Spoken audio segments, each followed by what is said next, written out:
Greetings and welcome to this edition of Positronic hypersonic. I'm Barry P. Cook, and I'm here to do a breakdown and review for you of the latest episode of Agatha All Along. It was called If I Can't Reach You, Let My Song Teach You. As the episode starts with Mrs. Hart dead, Alice discusses the fact that her mom died in a hotel fire while on tour, as Agatha seems unmoved by Mrs. Hart's death and just wants to carry on, to the dismay of the others, who then blame each other for her death. The group then realizes they need to summon a replacement Green Witch to the road so that the coven will be complete and ready to handle the trials again. So they do a spell which brings Rio there, who arrives by bursting out of the ground where they'd buried Mrs. Hart, to Agatha's dismay, while the others don't know whether to be delighted with or scared by her. Soon another house appears and forces the witches to visit it when it reappears ahead of them when they walk past it. Inside, the group is given a 70s wardrobe and notice that there's a bit of a fire element to the rock and roll themed decor. Lila seems to have a senior moment, forgetting briefly who she is and what's happening, while Rio and Agatha have a private moment in which it seems there's a little bit of sexual tension between them as they talk about trying to be civil with each other, before Agatha tricks Rio into saying some inconvenient things over a microphone to the rest of the coven. Teen plays a record in a sleeve marked by the words "Play Me," and it plays backwards, cursing the coven when Agatha destroys the player to get it to stop playing. This is followed by Lilia and then Jennifer starting to burn, until Alice saves them each with a protective circle around them, before taking blame for bringing the curse into the house. It's determined that Alice's mom's iconic rock version of the Ballad of the Witch's Road was what was on the record, and that the coven needs to perform it to pass the trial. As they begin, Agatha is singed by the curse, but they continue performing, and the decor catches fire, as the personification of the curse appears as kind of a demon witch, and catches fire before briefly attacking Alice, but dying as a result of the continuing performance. The witches then escape the house, which is actually a music studio, through a piano when it opens at the song's end, but Teen collapses, which greatly upsets Agatha, who urges the others to help him with spell work, resulting in his burn wounds seemingly healing. As they wait for him to wake up, Jennifer talks about how she got bound, and Alice speaks of her mother, while Lillian talks about all the annoying misconceptions about witches. Teen wakes up and talks with Agatha about how sigils need to be broken as opposed to lifted, and then only when they're no longer needed. Teen then asks what happened to her son, but she declines to say.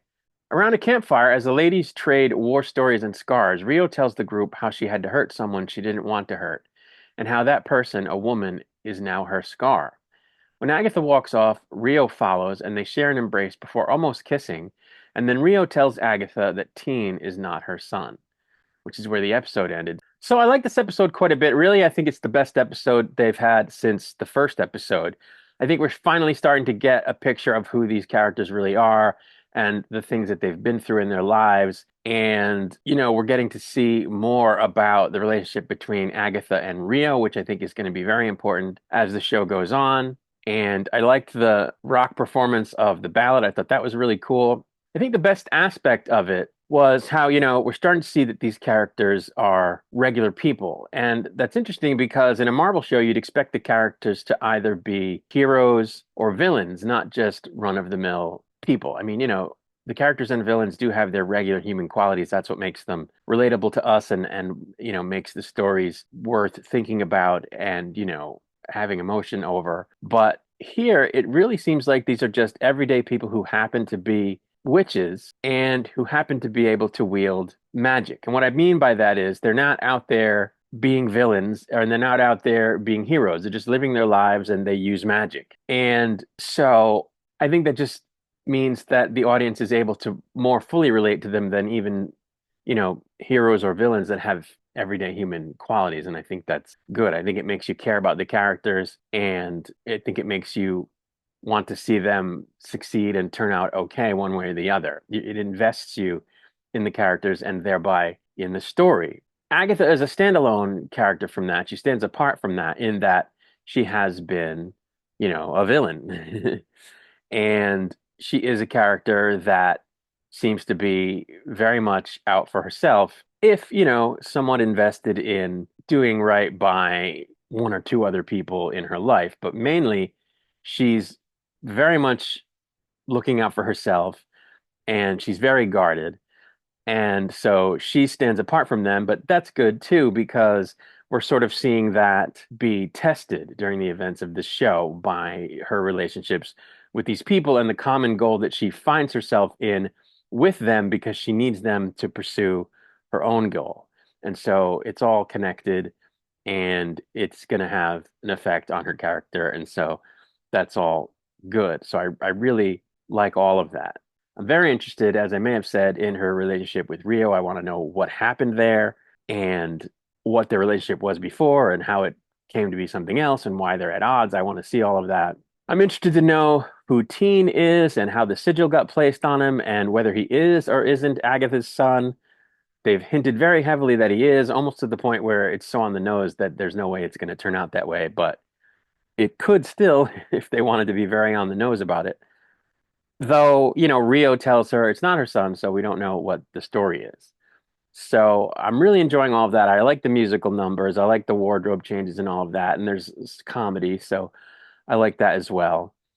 The one thing I'm not entirely loving is how encapsulated the episodes are. And that's weird for me because I'm a guy who likes episodic TV as opposed to serialized TV, which naturally means from episode to episode, each story is encapsulated.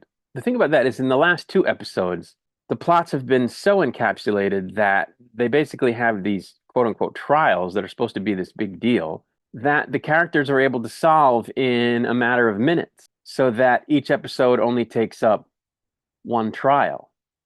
And I think if they were doing more than 8 episodes, which, I hate how TV shows are so short these days, or if the episodes were at least an hour apiece and they made each trial take a little bit longer, it would feel a little more realistic than it feels when, they go in, they encounter a problem, they go, oh, here's the solution, and they solve it and it's done in 40 minutes. I don't really love that. I wish that these trials were taking longer, maybe stretching from one episode into the next one. And if there are going to be, 8 trials and they need 15 episodes, then I think that's what they should have done. I don't like that they've truncated the season to 8 episodes, which again, all these shows do now. And then within that, they've set it up where there have to be so many of these trials that each one is solvable in 20 minutes, with the other 20 minutes being the other stuff that happens in each episode or 30 minutes and then 10 minutes of other stuff. So I think that's a little bit annoying. It makes the show come off as a little bit convenient and, a little thin. So I wish, that weren't happening, that the trials weren't over so quickly. But anyway, I am enjoying the show. I think it's pretty good. And of course, I'm going to keep watching it.